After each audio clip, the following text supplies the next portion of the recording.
KKH से गुजरते हुए आपको सामने एक शाहरा नजर आएगा। ये शाहरा है ओल्ड सिल्क रूट का। ओल्ड सिल्क रूट ऐसा रास्ता था जो सिर्फ शहरों को नहीं बल्कि मुल्कों को आपस में जोड़ता था। चाइना से ये रास्ता शुरू होता था और सेंट्रल एशिया के रेगिस्तानों और पहाड़ों से गुजरता ईरान, फिर हिंदुस्तान और फिर यूरोप तक पहुंचता था। इस शाहरा पर सिर्फ अशिया नहीं बल्कि मजहब, आइडियाज, तहजीब और कल्चर्स का भी तबादला होता था। सिल्क रूट तकरीबन 130 BCE में शुरू हुई जब चीन की हान सुल्तनत ने अपने बाजारों को सेंट्रल एशिया तक खोल दिया। उस दौर की सबसे कीमती अशिया रेशम थी यानी सिल्क थी और सिल्क को चाइना से यूरोप तक ट्रेड किया जाता था।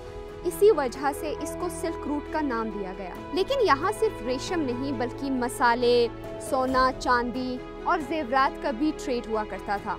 इस शहर का सबसे चमकता दौर 13वीं और 14वीं सदी थी जब मुगल एम्पायर ने एशिया को फतह कर लिया था। इस दौरान इस्लाम, बुद्धिज्म और क्रिश्चियनिटी जैसे मजहब दूर दूर तक फैले और साथ ही पेपर, प्रिंटिंग और गन पाउडर जैसे इन्वेंशंस चाइना से यूरोप तक पहुंचे।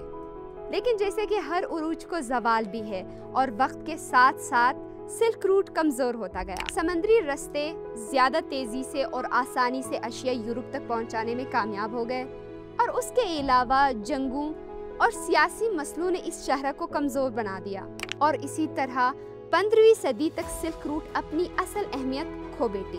ये वो शहर है जिससे बहुत सारे आइडियाज का तबादला हुआ और बहुत सारे कल्चर्स आपस में कनेक्ट हुए और इसको सबसे बड़ा कनेक्टिंग ट्रेड रूट कहा जा सकता है।